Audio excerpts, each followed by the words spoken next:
Series জিতে trophy গ্রহণ করে গ্যালারিতে ছুটে যান ক্যাপ্টেন মেহেদী হাসান মিরাজ। এই গ্যালারিতে বসে বাবার খেলা দেখেছিলেন তার ছেলে ওয়াফিক।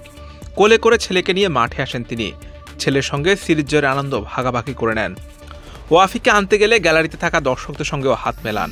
ডাগআউটে একা বসে থাকা কোচকেও জড়িয়ে ধরেন। নিজের অধিনায়কত্বে প্রথম সিরিজ জয়ের পর অনেকটা আবেগ আপ্লুত হয়ে গেলেন ক্যাপ্টেন। বাবার প্রথম সিরিজ জয়টা মাঠে বসে দেখেছেন ছেলে, তাই তো ম্যাচ শেষে নিজের খুশির ভাগটা তার সন্তানকেও দিয়েছেন মিরাজ। ছোট্ট ওয়াফিক মিডিয়ার সামনে প্রকাশ করেছেন নিজের অনুভূতি। তোমার বাবার খেলা দেখতে আলহামদুলিল্লাহ ভালোই লাগছে। কখন সবচেয়ে বেশি চিলে ঘুরে গেছে? তোমার গলা ভেঙে গেছে কেন? ঠান্ডা লাগছে। ঠান্ডা লাগছে নাকি বাবার ছয় দেখে গলা চিলেছে তাই? এটা বলো।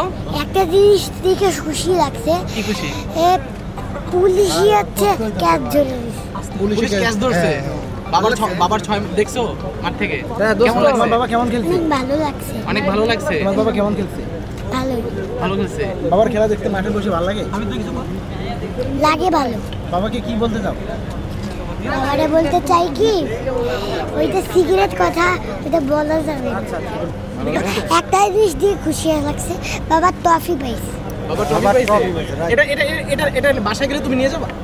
না, এটা বাবা থুয়ে যাবে। আচ্ছা অনেক হইছে বাবা। সাইফ হাসান ড্রেসিং রুম থেকে বের হয়ে গ্র্যান্ড স্ট্যান্ডে থাকা দর্শকদেরকে নিজের মাথার ক্যাপ ছুড়ে দেন উপহার হিসেবে।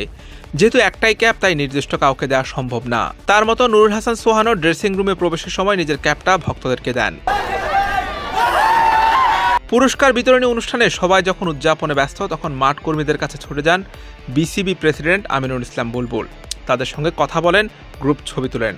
তখন তার সঙ্গে ছিলেন বিসিবির চিফ কিউরেটর টনি হেমিংয়ের নির্দেশনায় গ্রাউন্ডসম্যানদের কঠোর পরিশ্রমে তৈরি হয় উইকেট ও সুন্দর আউটফিল্ড। ওয়েস্ট ইন্ডিজ সিরিজে উইকেট নিয়ে অনেক সমালোচনা হলেও প্রশংসা কুড়িয়েছে নান্দনিক ডিজাইনের আউটফিল্ড। তাই তো ম্যাচ শেষে তাদের পরিশ্রমের স্বীকৃতি দিতে তাদের কাছে ছুটে যান বিসিবি বস।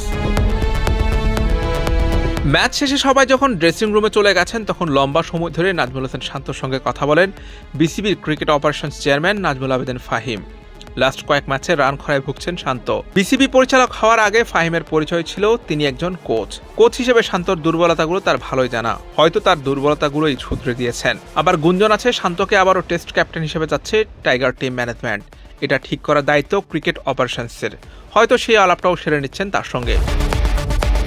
এই সিরিজে একটা ম্যাচও খেলা হয়নি তানজিদ হাসান তামিমের। ম্যাচ শেষে ফিটনেস ট্রেনিং করে ড্রেসিং রুমে যাচ্ছিলেন তিনি। ম্যাচ না খেললে কি হয়েছে, ভক্তদের কাছে তার ক্রেজ কম না। তখন তার সঙ্গে ছবি তোলার আবদার করেন ভক্তরা। তামিমও হাসি মুখে তাদের আবদার মেটান। মাঠে নামুক কিংবা না নামুক, ম্যাচ জিতলে ক্রিকেটারদের মন থাকে ফুরফুরা। তখন ভক্তদের সব আবদারই মেটানোর চেষ্টা করেন তারা। ছবি তোলা কিংবা জার্সি, ক্যাপ বা অন্য কিছু উপহার দেন। আজকেও তার ব্যতিক্রম ঘটেনি। Hossain Arman, BD Crick time.